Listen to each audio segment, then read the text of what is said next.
Welcome back to this podcast, where we focus on the wisdom of generosity, from ancient to modern. If you find these 5-minute reflections on being a person in the beautiful space where generosity occurs, please share this podcast in your fundraising networks. And if this is the first time joining us, don't forget to go back to previous episodes for rich insights. This weekend, I was hiking in an area near Glacier National Park. Amid the majestic beauty of the mountains, we started talking about generative AI, artificial intelligence. The discussion turned to the idea of what it means to be an embodied human, connected in community to others. One of my friends reminded us that even today, we still look to ancient wisdom from centuries ago to understand what it means to be human and in relationship with each other. So this week, I am reading from Seneca's Moral Letters, published in 65 AD.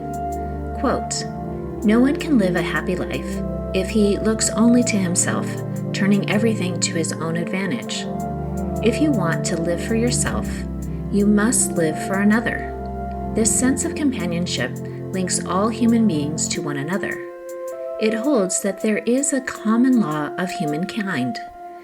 And if carefully and reverently preserved, it contributes greatly also to the maintenance of that of other companionship I'm speaking of, one within a friendship. He who has much in common with a fellow human being will have everything in common with his friend." Unquote.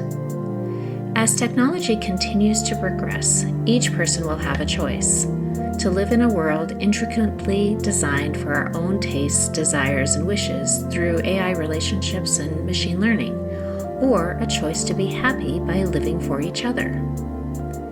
Through generosity, donors have an opportunity to build that sense of companionship that links all human beings to one another. And that is where we, through our nonprofits and our missions, can build a beautiful space of companionship, kindness, and generosity. Let's reflect on 2 questions this week. How do we view a donation? Is it simply money for our organization's advantage? Or do we view it as a bid for connection from the donor? Is there an area where we're letting technology replace our relationships and companionship with donors? Share this podcast if you enjoy these 5-minute reflections, and subscribe to receive these reflections released every Monday. To explore fundraising coaching deeper, visit servingnonprofits.com. See you next week.